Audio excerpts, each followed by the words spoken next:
Bonaduce, life coach. Danny Bonaduce, life coach. All right, it is time for Danny Bonaduce, life coach, with a special appearance by Rick Jones of Goldberg Jones. Call right now, 1-800-252-1025, or email your questions for the life coach at lifecoach@kzok.com. Life coach brought to you by Goldberg Jones, Divorcer Men. Call 1-800-DIVORCE. I think we should start right out. Well, good morning and thank you for coming in, Rick Jones. Well, good morning to you. I know it's a little chilly out there, and it's a little bit, but you always muscle in here, and we do appreciate you, buddy. Let's go right to the phone, shall we, and talk to, I believe it's Ryan in North Bend I can go with. Good morning, Ryan. How are you? I'm well, thank you. How are you? Not too bad. What can we do for you? Well, my wife and I are in the middle of a parenting plan with Washington State right now in Snohomish County. We have mediation set for January 6th and trial date set for February 6th. And we're dealing with a very aggressive opposing counsel and a very unwilling mother. I'm sorry, who's got the aggressive counsel? Your ex-wife, your soon-to-be ex-wife? The opposing counsel is very aggressive. Right. What they're doing is he's manipulating numbers as far as what I make. So my child support's higher than what it should be, and she's not willing, and my ex is not willing to give me any compromise or come to any type of agreement on our counter-proposal on the parenting plan. My question is, what can we expect when we go to mediation on January 6th? Is it something that will be successful, or is it something that it's going to be a back and forth type thing, and we're going to waste time in a day, and then we're going to have to end up going to trial? Mr. Jones? How does that normally work? Sure. Well, let's start with this, which is mediation is very often successful in terms of an outcome. And the reason why I say that is usually mediation is so late in the process that the two of you are at the doorstep of trial, which would be the next step. And I got to tell you, trial, while sometimes necessary, is often inconvenient, not very economical. Right. So trial is very frustrating. And so oftentimes mediation is when everybody's prepared to the 9th degree and they're ultimately able to get it settled. Okay. Would you say that in most cases, if you can get it settled, do? I would, as long as you have a backbone regarding a settlement. And the key there is to have a good attorney that's going to be able to educate you in terms of what the likely outcome at a trial would be. So you're able to write down your bottom line and be able to really have a productive mediation. All right, hang in there, Ryan. If you've got a question for the life coach or Rick Jones from Goldberg Jones, 1-800-DIVORCE, now would be the time to call 800-252-1025. Divorce questions, a specialty, but if you've got a question for the life coach as well, call now. Marcy in Seattle, you're on with Danny and Rick Jones. Hey, good morning, everybody. Morning. I received a petition for dissolution, and I have a question about the joinder option. What's the joinder? It's where I can join in with the petition, and it basically states that I agree with everything that my husband is claiming. My worry is that the community and separate property and the debts and liabilities are not specified in the petition. I want the divorce over as soon as possible and as easily as possible, so I'd love to sign the joinder and kind of let them go with it and get it done. Well, thank your lucky stars. I don't want to risk anything. Thank your lucky stars that Rick Jones is sitting right here, because I didn't understand about half of that. And I'm a life coach, for God's sakes. How can you help Marcy out, Rick? Well, Marcy, I'm glad you asked. A joinder ultimately is a good sign in the sense that it means you've got an uncontested divorce. But the problem here is that you don't have an uncontested divorce. You don't know what the terms of the divorce are. So what I would do is I would get in touch with your soon-to-be ex or opposing counsel and say, well, why don't we go ahead and create a property settlement agreement as well? And then if I agree to that, then I'm happy to sign the joinder. Okay, so it doesn't sound like it's out of control. This is just something that happens to people, the joinder, because I've never heard it before. That's something that you come across the joinder all the time, so Marcy's still looking good. Absolutely. All right, cool. Hang in there, Marcy. That sounded like an easier way out than I was expecting. Right, me too. Which is why we have Rick Jones here. Can I tell you, in all honesty, and this is a compliment to you, and also yours, that's why you have lawyers. Yeah. It can look like, I don't understand it, everybody's doing all this stuff, and lawyers kind of will navigate you through this. Yep. And if you need to speak with an attorney, if you got divorce questions, today is the great time to call Rick Jones from Goldberg Jones here on the Life Coach at 800-252-1025. Dave in Lakewood, you're on with Danny Bonaduce and Rick Jones. Hey, Dave. Good morning, Danny. What's Love up, the buddy? show. Thank you, man. I love you. Hey, well, I've got a brother-in-law who is with this lady, has two kids together, not married, and she kind of uses the kids as leverage for everything. For instance, Thanksgiving, we were supposed to have, his birthday was Thanksgiving Day. We were supposed to have Thanksgiving Day party, big plans with the whole family. She, at the last minute, says, no, we're going to my aunt's house for Thanksgiving. Whole family's mad, but nobody says anything because they're afraid she's going to leave with the kids. Right. So my question is can she just leave with the kids? They're his kids, but can she just leave with the kids, or should he do something, this may sound silly, about a parenting plan now in case she does this? Because his whole life, basically, she controls it because of the kids. So you're telling me that there's a woman that uses the kids as a leverage tool. You swear to God that's true, because I've never heard anything like that. I know. It's never happened to you before, Dan. No, never. Keeps us in business, too. Yeah. So is that your whole question? Yeah. Well, the concern is that she'll just pack up and leave with the kids, and our side of the family won't ever be able to see these kids anymore. Is that a real concern, though? You think it's gone that far? She might just get up and go with the kids. I think she will. Wow. Okay. She did it. She has a older daughter who she did this to her first husband. Now, if you can do that to your husband, these two aren't even married. They're living together. All right, let's turn it over to Rick Jones. What do you got for him? Yeah, they have a parenting plan, don't they, Dave?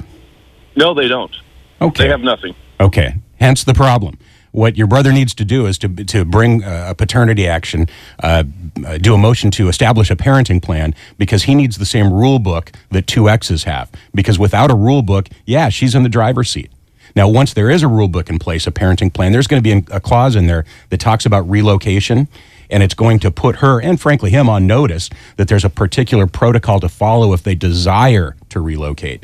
And it doesn't mean that it's a blank check, but it means there's several hoops somebody has to jump through, and usually the ability to object and for the court to review before a relocation is allowed. But he needs to get on the stick here. Right, because she's in the driver's seat because they never got married. What if a couple months from now, if things are going, he looks at her and says, I've been wasting all this time. I love you. I'm never going to love another. Let's get married. The second she's his wife, she can't split with the kids. Well, that's not necessarily true either. It's a very odd setting when it comes to not only jurisdiction issues with the kids, but somebody's willingness to flee. Well, this is why I'm your life coach and not your attorney. Right. Well, and so Dave does need to get a parenting plan. Yeah. Kind of another easy solution there. Get on that, Dave, and get them sorted out. This is Danny Bonaduce, life coach, with special guest Rick Jones from Goldberg Jones, 1-800-DIVORCE. But the number to call right now is 800-252-1025. Joe in Maple Valley is up next. Hey, Joe. Good morning. Morning. What do you got for us? In a domestic partner relationship, and if you get a disillusionment, what is the other person entitled to, like in retirement, whatever, in the money department? Sure. Well, at this point, domestic partner, or what used to be domestic partner, is treated very much like a dissolution of marriage. So ultimately, you're looking at applying community property rules. And then it becomes a little bit of a mess, but it becomes more of an accounting or a forensic accounting issue of going back and looking at the length of the relationship, looking at when particular assets or liabilities were established. But it basically puts you right in the ballpark as two people that have been married. All right, so, when he says it, it just seems like it can be done. When it's happening to you, and I would point this out, and I've pointed out before, if you think, I don't need a lawyer on this, you're just wrong. You'll come out on the short end of that stick every time. And, Rick's my friend, he's right here, but I don't want to hire a lawyer every time. Do it anyway. Just do it anyway. You're going to save in the end, man. Yeah. 800-252-1025, the number for Danny Bonaduce, life coach, with special guest Rick Jones from Goldberg Jones, handling all of your divorce and custody issues this morning. Todd in Puyallup, you're up next. Hey, Todd. Hey, how you doing? We're all good. Hey, just got a question for you, Rick. I am recently separated and getting ready to go through the steps of the divorce, and I just want to make sure that, for one, the house is hers. She had it before we got together. We've been together 11 years. I've left the home, and the problem is she quit her job probably 2 years ago, and now just gets paid to through the state for caregiver. Mm-hmm. And so the bills that are all due every month I've been paying, and I want to try and get all that separated. about the only thing she can afford is the house payment itself. And I'm going to take every other bill there is. But my question is, if she can't afford everything to live in that house, the bills that go with it, is there a chance of alimony? Or she said she's looking for a job. Yeah, they always say that.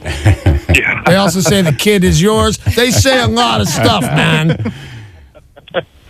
Well, let me jump in with that, which is it sounds like alimony, or at least in this state they call it spousal maintenance, is definitely a concern in your case. Whenever there's a significant disparity of income between two people, it becomes at issue. The fact that you're telling me you're already taking care of all of the bills presently means that I do worry about your exposure. Give me an idea of the difference of income between the two of you.